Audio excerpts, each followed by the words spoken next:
Imagine a world where everything we know has vanished. No towering cities, no buzzing internet, no bustling streets. Just a desolate, silent Earth. And on this empty planet, only 37 human beings remain, standing on the very brink of extinction.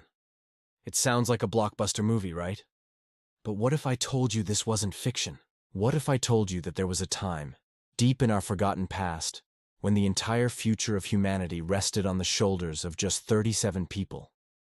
One more catastrophe, one more misstep, and the human story would have ended before it truly began. This is a lost chapter of our own history, a time when the Earth almost fell silent forever. Stick with me, because the story of how we survived is more shocking, more emotional, and more unbelievable than you can possibly imagine.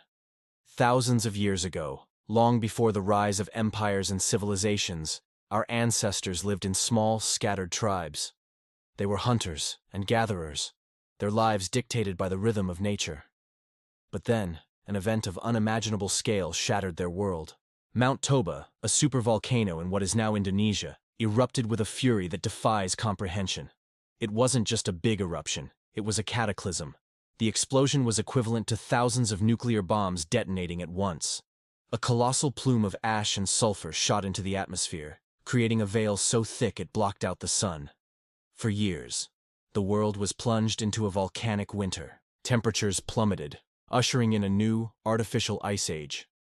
The sun, the source of all life, was gone. Plants withered and died. Animals, deprived of their food source, starved. And humanity, our ancestors, began to disappear. Imagine living in a world of perpetual twilight, a world choked by a gray, suffocating ash. For 6 to 10 years, sunlight struggled to pierce the gloom. The ground was frozen, rivers and lakes turned to ice, and the once green landscapes became barren wastelands. Food, once abundant, became a memory. This was the Great Dying. Archaeologists and geneticists believe that during this dark period, the global human population crashed. From hundreds of thousands, it dwindled down to a few thousand, and then, perhaps, to as few as just 37 individuals. Let that sink in. The average classroom in a school today has more people than the entire human population of Earth at that moment. The entire genetic diversity, the sum of all human potential, was concentrated in this tiny, fragile group. So who were these 37 last survivors? They weren't kings, philosophers, or inventors. They were ordinary people just like us, huddled together in caves, likely somewhere in coastal South Africa, where the climate was slightly more forgiving. They were mothers, fathers, and children, shivering in the relentless cold, their stomachs aching with a hunger that never ceased. But they had something that couldn't be frozen or starved: hope, an unyielding will to live. They held on. They shared every scrap of food, every ounce of warmth. They protected their young with a fierce, primal love, knowing, perhaps instinctively, that these children were the last ember of humanity's fire. They didn't know they were saving the world.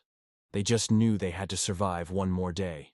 Their existence was a daily battle against impossible odds. Fire, their most precious possession, was their only shield against the biting cold and the predators that stalked the perpetual twilight. Their cave wasn't a home, it was a fortress, the last bastion of humankind. Every sunrise, if they could even call it that, brought the same agonizing question: will we make it through today? Disease, a constant threat in their weakened state, could have wiped them out in an instant. The gnawing pain of hunger was their constant companion. Imagine the heartbreaking choices they must have faced, the desperation. This wasn't just a struggle, it was the ultimate test of human resilience.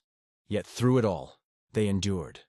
They refused to let the flame of our species be extinguished. They held on, day after grueling day, year after dark year. And then, slowly, miraculously, the world began to heal. The volcanic ash started to settle. A faint light pierced the gloom. The sky, once a blanket of gray, began to show glimpses of blue. And one day, the sun's full, glorious light touched the earth again. For the survivors, stepping out of their caves must have felt like a rebirth. The world was coming back to life. Plants began to grow. Rivers thawed and flowed freely. Animals, Those that had also survived returned. Hope was no longer just an internal feeling. It was there, in the warmth of the sun on their skin, in the green shoots pushing through the soil. They rebuilt. They mastered fire once more. They honed their tools. They refined their hunting strategies. They passed down their hard-won knowledge to their children, the first generation of a new world. From this tiny group, humanity was born anew. Think about the journey from that point. From 37 people to the 8 billion of us alive today. Generation by generation, their descendants spread out from that small haven. They crossed mountains, navigated rivers, and eventually sailed across vast oceans. They founded the first villages, which grew into towns, then cities, and finally, sprawling civilizations. They created language, art, and music to express their innermost thoughts and feelings. They learned to farm the land, build monumental structures, and unlock the secrets of the universe. Every single person you see, every person who has ever lived since that time, every artist, scientist, leader, and builder, is a direct descendant of those 37 brave souls. You, me, all of us. We carry their legacy in our DNA. We are the improbable, incredible result of their survival. So the next time you feel overwhelmed, the next time life seems too difficult, remember this story. Remember that the blood of the ultimate survivors flows through your veins. Your ancestors stared into the face of extinction and did not flinch. They survived a world of ice and darkness, of hunger and despair. You are descended from them. You are stronger than you know.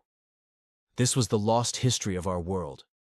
If you want to hear more untold stories that shape who we are, don't forget to subscribe. Thanks for watching, and I'll see you in the next video.